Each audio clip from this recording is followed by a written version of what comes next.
Flying my DJI Mavic Air 2 drone a while back, I was shocked when I was informed on the Fly app that a manned aircraft was nearby and that I should fly with caution.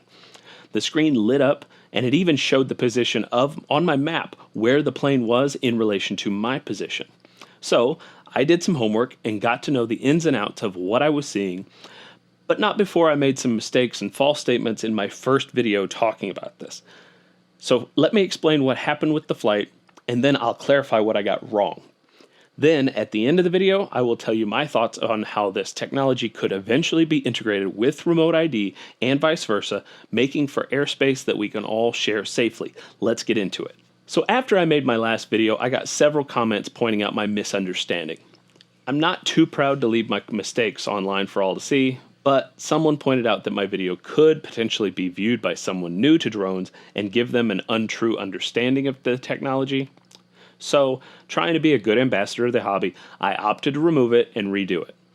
Now, I was just going to leave some of the screenshots and redo a voiceover with the correct terminology, but I decided if I was going to do it, I might as well do it right, so here we are. ADS-B, which is the topic of this video, stands for Automatic Dependent Surveillance Broadcast, ADS-B.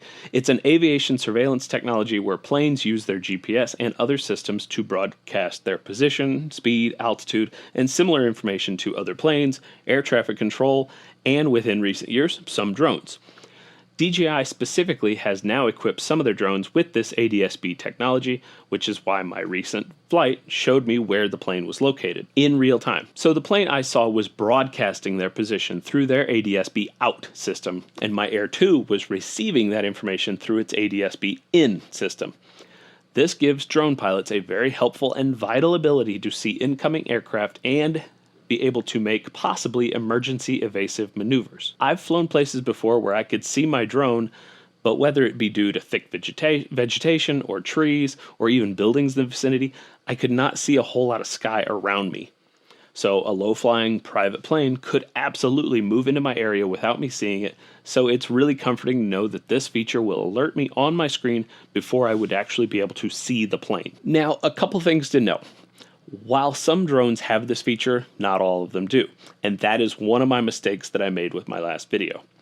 I erroneously thought that this may be related to remote ID, and I know why. You see, I came from the Mini 2 before getting the Air 2.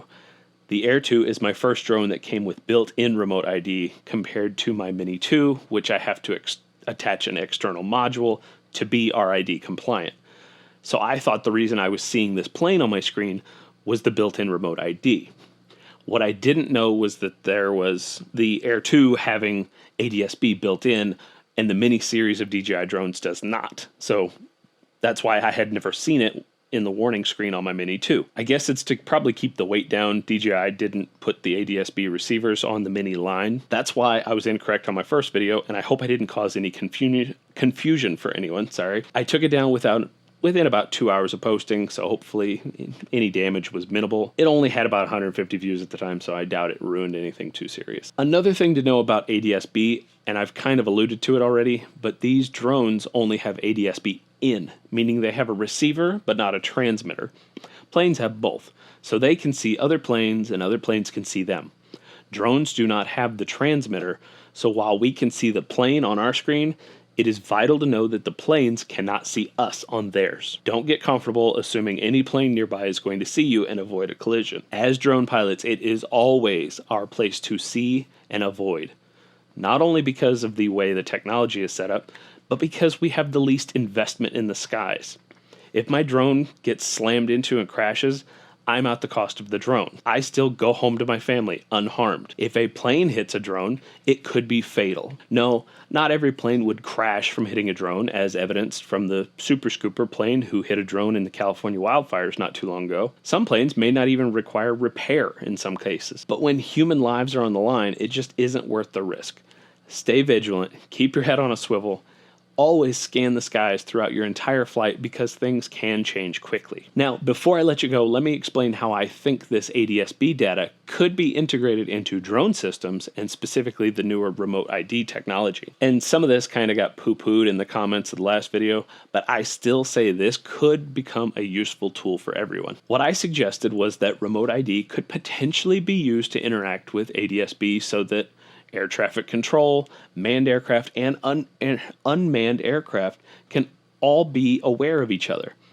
Several people commented that with remote ID being Wi-Fi and Bluetooth capable, the range would not allow for something like this. But I think it could be down the road. Even ADS-B used to be unreliable because its range was between 125 and 250 nautical miles, depending on altitude of the plane, physical barriers like mountains, and other variables. But now it also utilizes satellites to relay information, so it still reaches the systems on the ground like air traffic control. So if the planes can use relay options, then I think remote ID can eventually do the same. Now, it'll take people much smarter than me to do it, but I believe it's possible. But that's just my 2 cents. Comment below if you know better and let me know where I'm wrong. And leave a like on your way out and subscribe if you've made it this far into the video. Until next time, I love you guys. Bye.